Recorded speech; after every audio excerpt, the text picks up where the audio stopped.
Welcome to the Tao of Our Understanding Recovery Podcast. In this podcast, we discuss mystical works of literature and how they relate to recovery. We hope you enjoy today's podcast episode. Hello, this is Buddy C. Welcome to the Tao of Our Understanding Recovery Podcast. Good to have everyone today. We have Brian and Drew and Oscar. Good to have you guys. If you're new to the podcast, we talk about how Taoist principles relate to our recovery. We're not Taoist.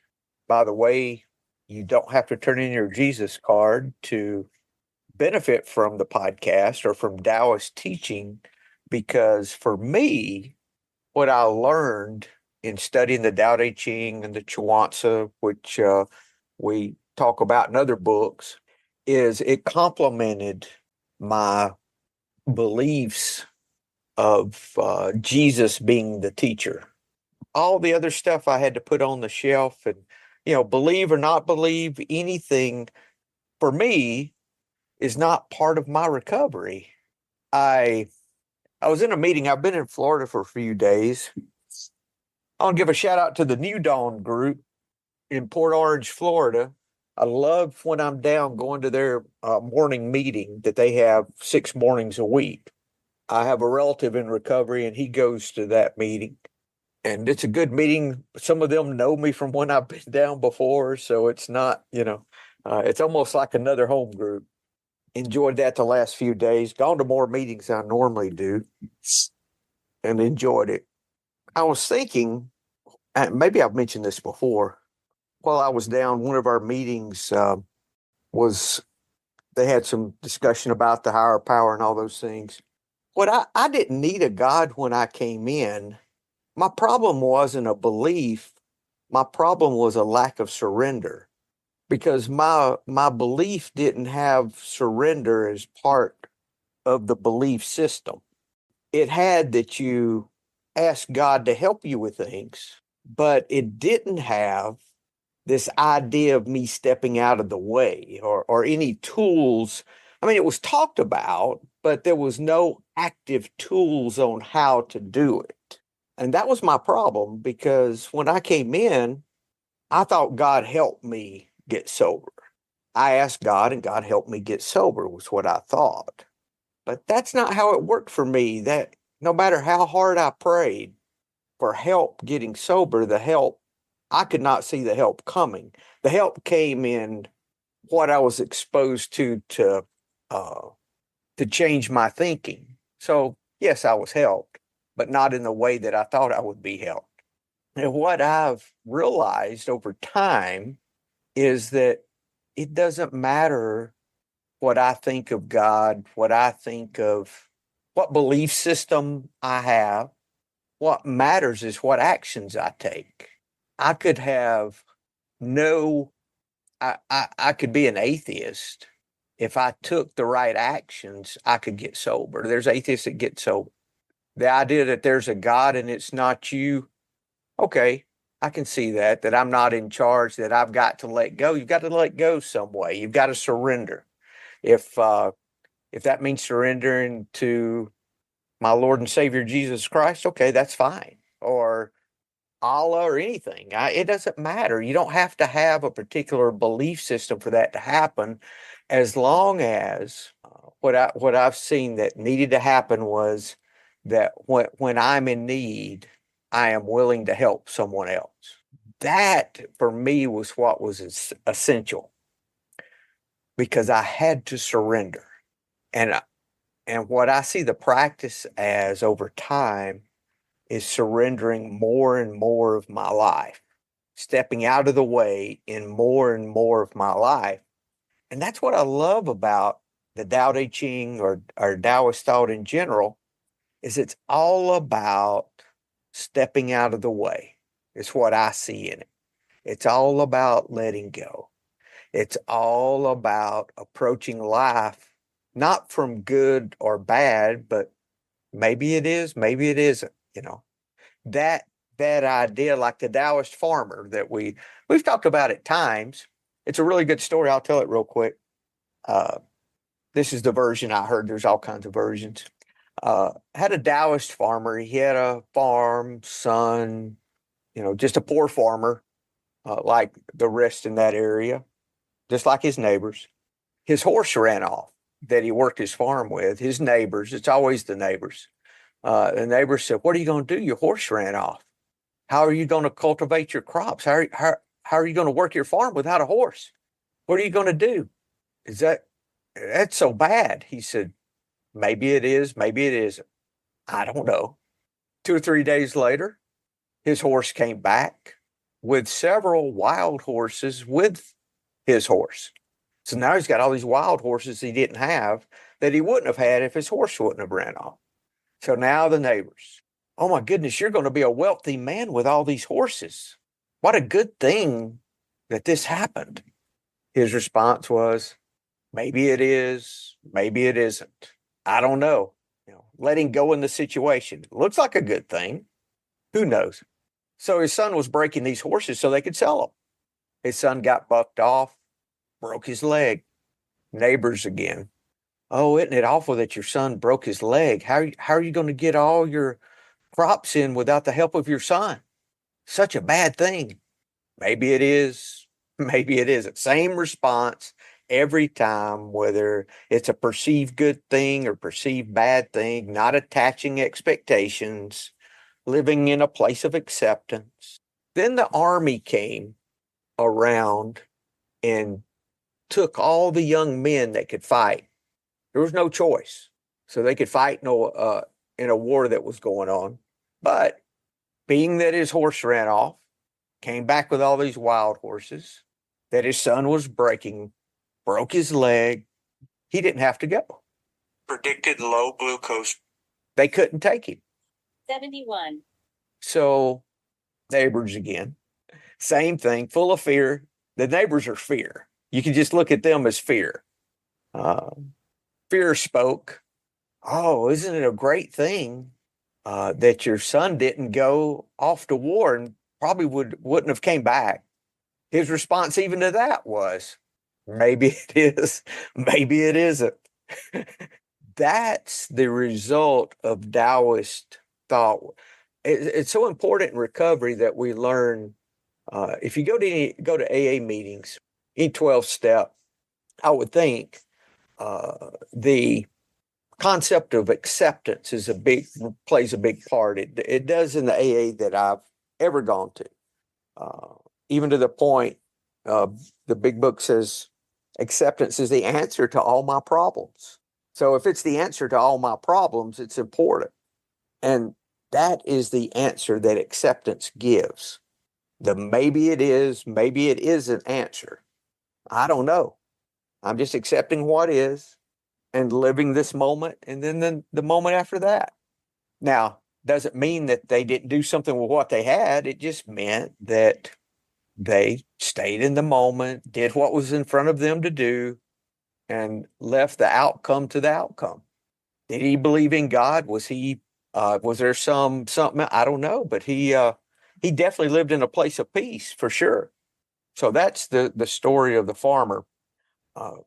I do want to talk before we get into the text today. We're going to talk about the 67th verse of the Tao Te Ching. We're going to venture away from Chuanza today, and I want to talk about the three treasures. So if you have any research or any text you want to look up, go ahead and look those things up so you can follow along with us.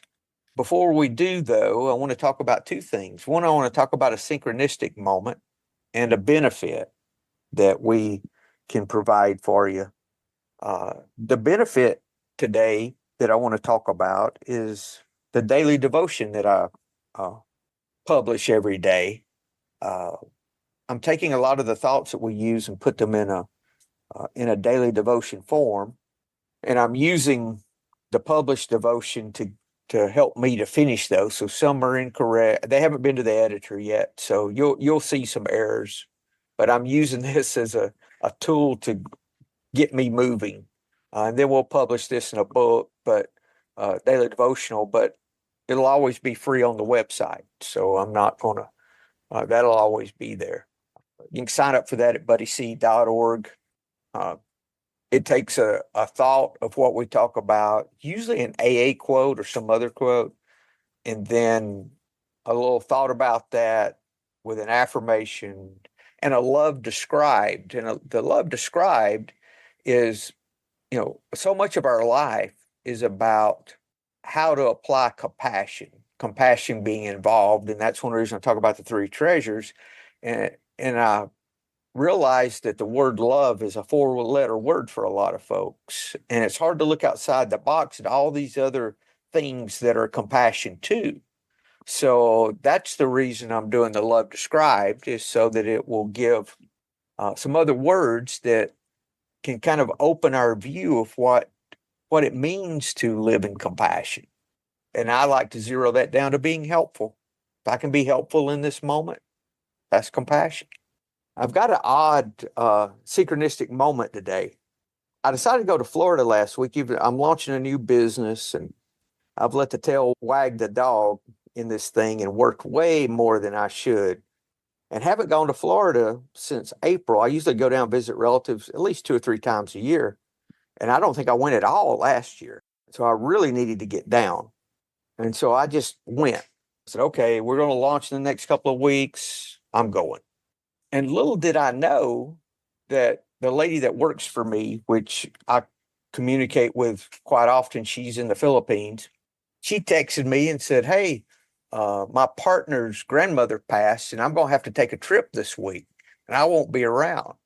And I'm like, that worked out so well, because I was wanting to take time off and not really talk about work, but I would have. I'm like, no, I don't think the grandmother died so I could have a vacation. I don't know how those things coordinate, but I'm amazed at the times that they do. Just seemingly unrelated things coordinate. Doesn't happen all the time, but it happens often. And now I can see it more clearly than I used to. Hey, if you guys have any synchronistic moments you want to share, email those to me at buddyc.org, and I try to share one a week. So I'll put you guys in the queue, and I'd be happy to share those. I'd love to have some from listeners that they would like to share with us. And it's the little things that I think it happens all the time and we just don't see it.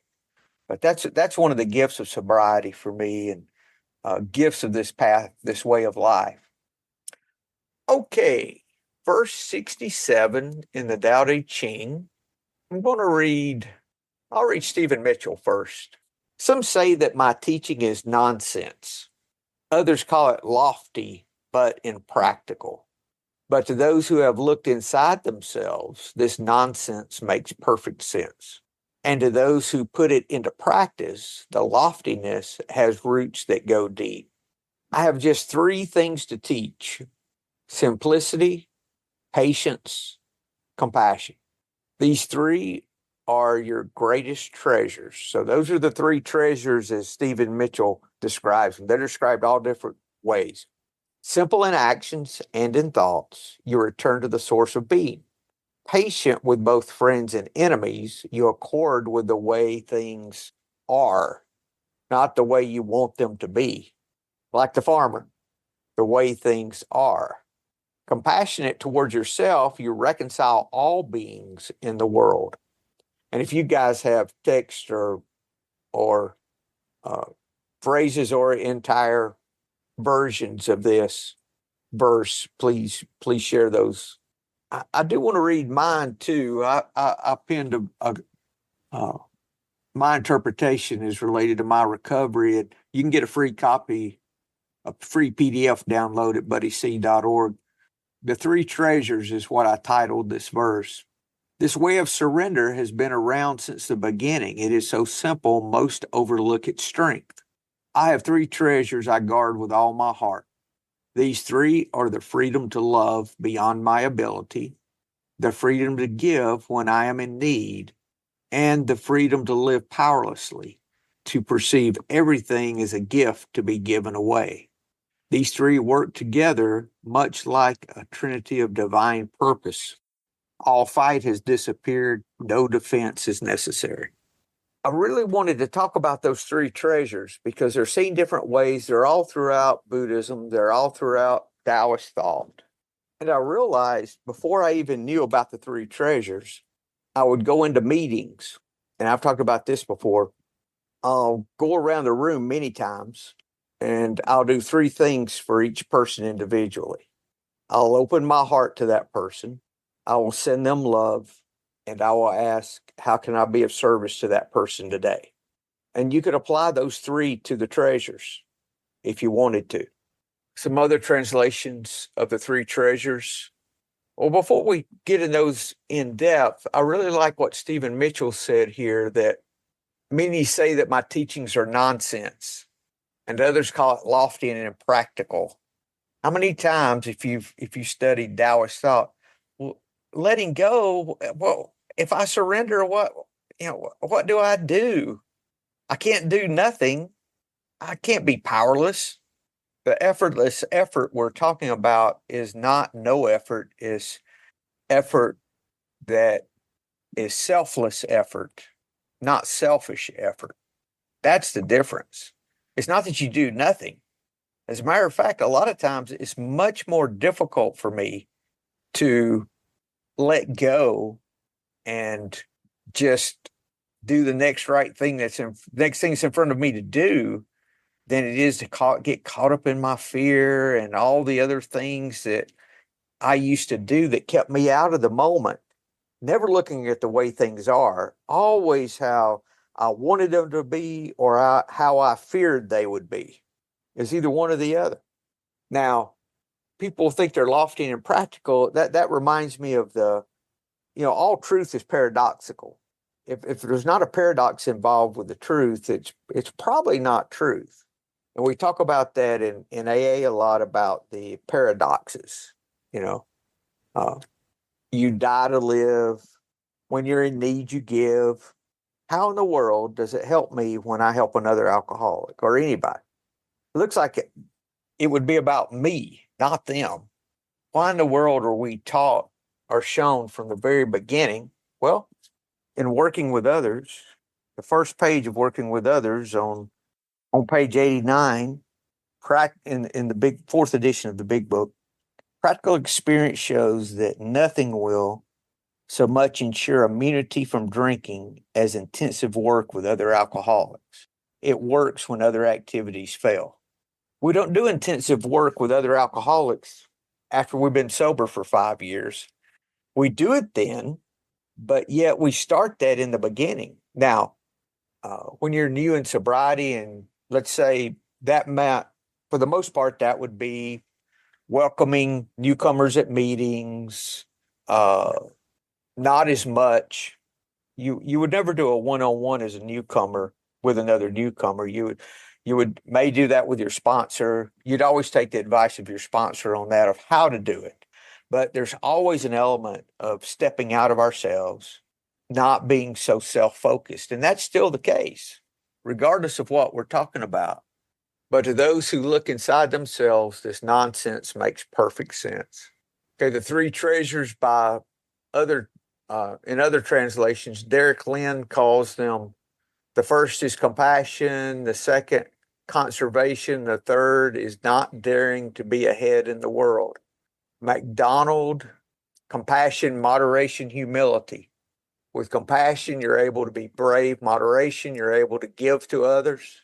Humility, you'll be able to become a great leader. To abandon compassion while seeking to be brave, or abandoning moderation while being benevolent, or abandoning humility while seeking to lead, will only lead to great trouble. That's why they all work together. The three work together. I can look at every situation in life and see how I'm applying these three treasures, or how these three treasures are showing themselves. And I need all three in everything. It's not that there's, I'm compassionate here and I'm humble here, or I approach things simply. I think for me, the most simple translation of those would be compassionate living, approaching life from a simplistic, not overthinking things. Stop thinking and end your problems, right? Quit trying to figure out everything with your head knowledge, and open your heart and see if there's some knowing that comes up or that you can see things differently. That's huge with Course in Miracles. Can I see this differently? That would be the second. And then humility. And for me, humility is simply realizing that I'm not the source of my life. I'm not the source of all these things. I may receive these things, but they're all a gift. I can't take credit for a gift. And if I can keep that perspective, humility is not an issue. Now, when I start taking credit for things, that's a problem. And if I can take that a step further and look at everything that's given to me as a gift to be given away, and I only realize the value of the gift when I give it away, that's the three treasures in work in this divine harmony that all working together in everything. So if I got an issue, one of those three legs is not there. If I'm overthinking, if I'm focused on me instead of someone else, and if I'm looking at this as the source of what's going on in my life, and I can't find one way to get out of that real quick for me is, can I find gratitude in this? How can I be grateful? If I'm showing gratitude, for me, that means I'm giving up being the source. Because if I'm the source, who am I being great? Why would I be grateful? Now, if I don't believe there's a God pulling the strings behind the scenes, I can just be grateful to the present moment. I can see very few things in my life that are long lasting that were there because of my excessive effort. I don't know of anything. I mean, there's hard work to be done, but me rolling up my sleeves and just powering through things never works for me. Never does that work. Any comments, guys? Yeah, I can say something. I have here another translation. Good. It's the translation of Jonathan Starr. I don't know if we did already the second stanza, but it ends with it's about if I don't hold on to those three treasures, which are love, moderation, and humility in this translation, surely he is doomed. And that's, I think, really 12 steps thing.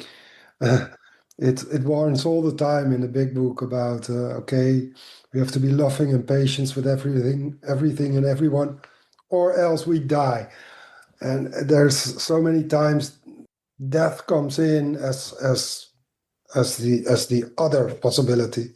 So if I don't look at things differently, I will die.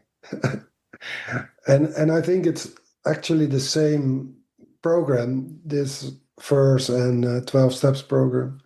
So if it says here, with love one is fearless. So and the big book says I'm driven by 100 or 1000 forms of fear, and if I'm driven by fear, I will for sure going to use alcohol or drugs. There is no escape from that one. And if I'm driven by anger and ambition and lust and greed, I'm doomed. And at the same time, with entering the 12-step program, I see that as a blessing that I'm doomed because of this. The choice is not so hard.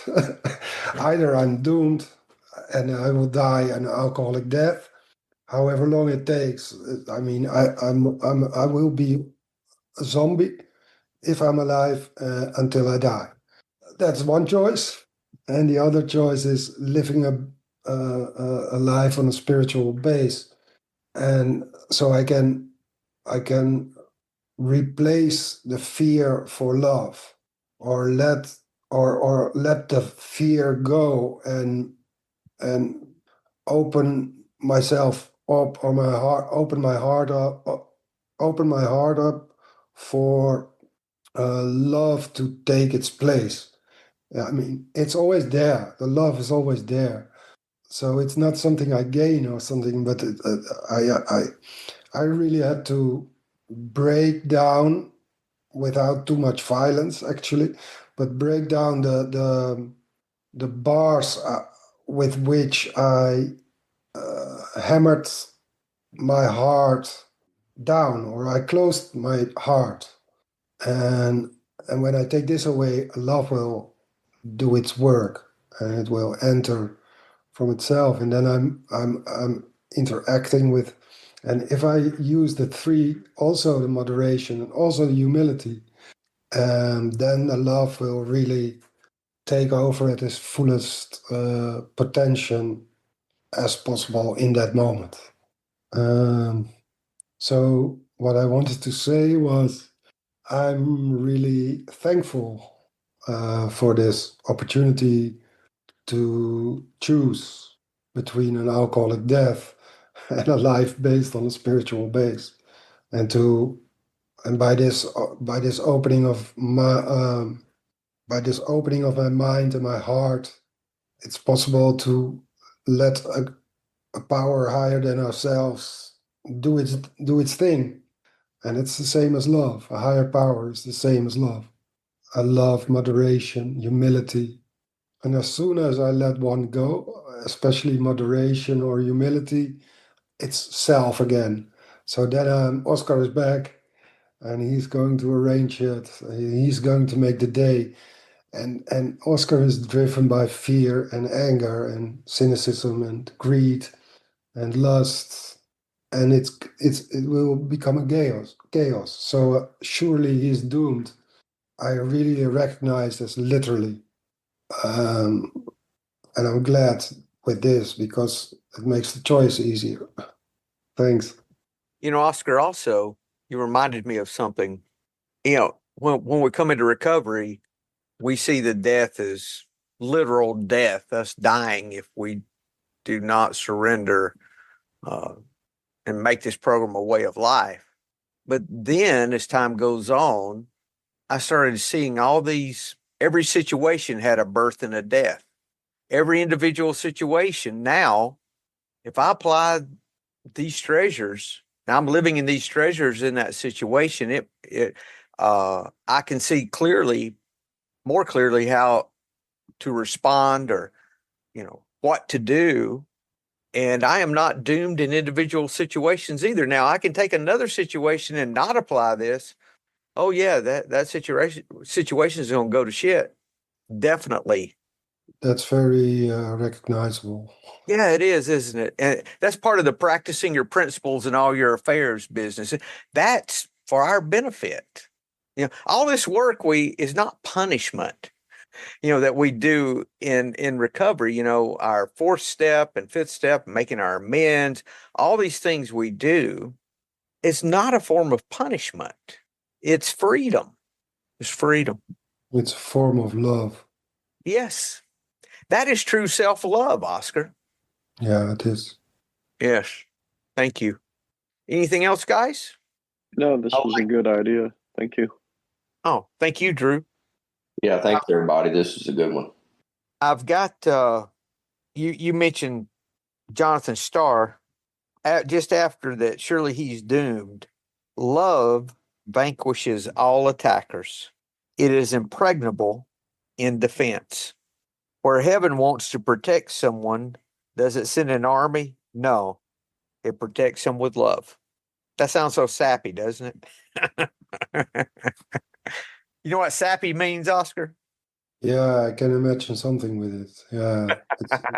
Yeah, just so much moving. like the first of where I don't know how Jonathan Starr says it, but how Stephen Mitchell says, some say my teachings are nonsense and very impractical. That sounds absolutely impractical, doesn't it? Love vanquishes all attackers. I would have said, come on, how can that work? I have an app with the Tao Te Ching with a translation of Snoop Dogg. It's really funny. It's really great. Does it add anything to this, Oscar? Yeah. He ends the verse with quite a direct instruction, I think, or a suggestion. Be kind to yourself. That's the real key. Bring all beings together peacefully. That's an AI thing of Snoop, isn't it? He didn't actually do that, or did he? I didn't ask him. I think he did it because, well, they are. Oh, okay. It could be an AI thing. I don't know. I'm just curious. Yeah. I didn't know he was followed Taoist thought. So that's good. I'm gonna have to check that out. There's one more quote I want to find. This is verse 67 in Hogan. If you at the end, if you want to get ahead, let me just read more of this. Everywhere I go, people tell me Tao is so powerful, so immense, it's inconceivable. But it's only powerful because it's inconceivable. But it's if we could wrap our minds around it, Tao would just be another thing. The three most important qualities of life are compassion, or showing kindness and mercy to others, moderation, or knowing what a thing is worth, and modesty, or knowing your place in the world. Courage stems from showing kindness and mercy to others. Generosity starts with knowing what a thing's worth. True leadership begins with knowing your place in the world. But these days, I see everyone trying to act courageous without any trace of compassion. They try to be generous, but they don't practice moderation in their lives. They act like leaders, but they have no sense of modesty. No good can come from this. If you want to get ahead, show people compassion. When others attack you, defend yourself with compassion. It's the most powerful force in the universe. Okay, so how does that work? We're going to get out of here, but how do you defend yourself with compassion? Get out of the clouds and get to everyday life. How do we do that? Acceptance. Yeah, acceptance. Acceptance and non-judgment, for starters. If I can refer to the story of the farmer, he's in a way invulnerable because he accepts everything as it is. And if you offend me or you attack me, it's your problem. It's not my problem. And I can see, if I can see who you really are, I know who I really am, and that we are one, and that is okay. So I try to look a bit deeper than the attack itself, because the attack itself is just a happening in time and space, and if I can look beyond this attack, then I am compassion. In the moment, that's so tough. But that's the job. I mean, it's not about being perfect. It's about the road. It's about the road. It's But not. this It's fun that it's hard. It's but, okay. It's hard. but this is the thing, though, for me, Oscar. If when I start my day and connect spiritually, the way I connect, everyone connects a little different. If I don't skip those things, and if I don't let things start to get out of whack, start getting a little anger under the surface that I know shouldn't be there, other things that would have just ticked me off don't.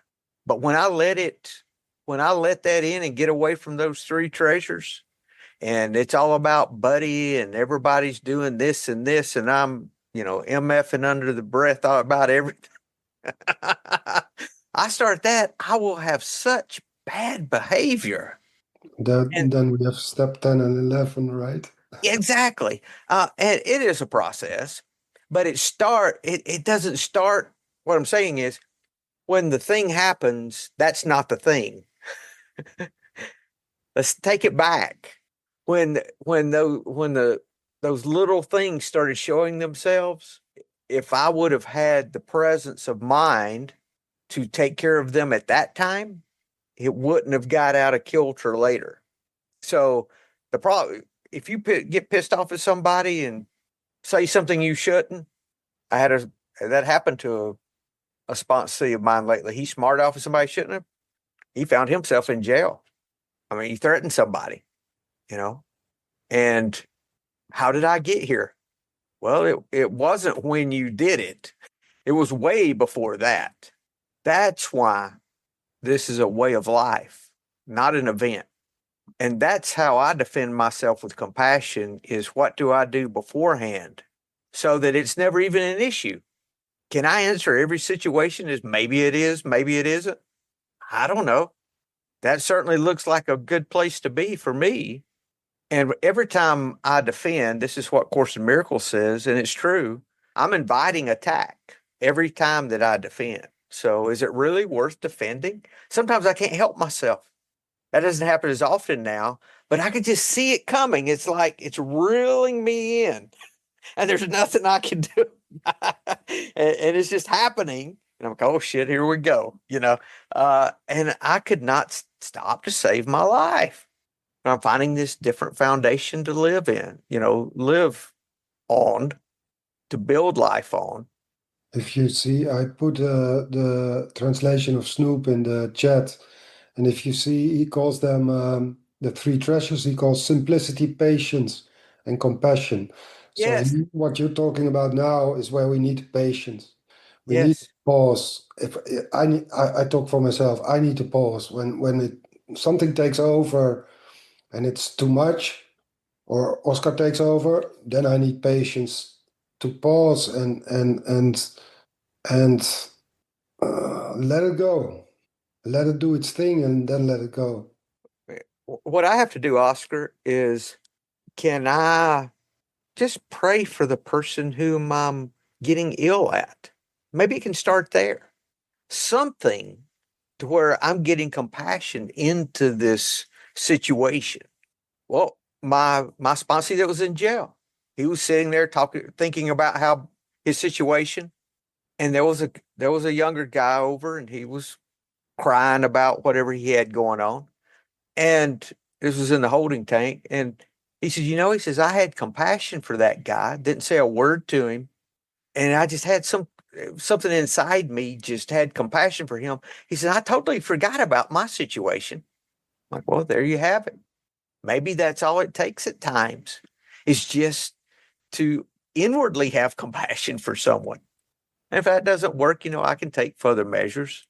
Like we talk about often, 552 in the fourth edition of the Big Book, talking about how to handle resentments.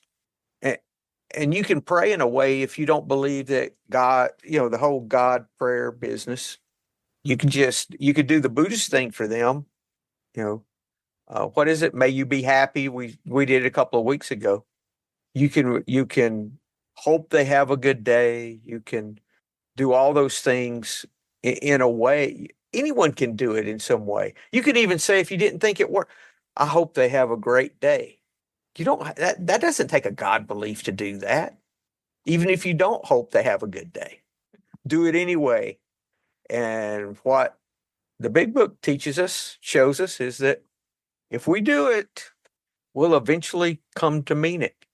And as I hope you have a good day, my day gets better. There's a fun synchronicity happening, because this is on page 67 of the Big Book, praying for other people. And Is it really? Yeah, and we read first 67. Oh, it's a fun thing. wow. All right, guys. Anything else before we close? Well, guys, y'all have a great week, and we'll see you next week. Thank you. Hello, this is Buddy C. I wanted to make you aware of several recovery-related resources that I've posted in the episode description. These resources include a list of recovery podcasts, a free sober meditation app, daily recovery email, shared Google recovery calendars. Hope you put some of these resources to use and have a great week. Thank you for listening to the Tao of Our Understanding Recovery Podcast. If you enjoyed this episode, please share it with your friends in recovery.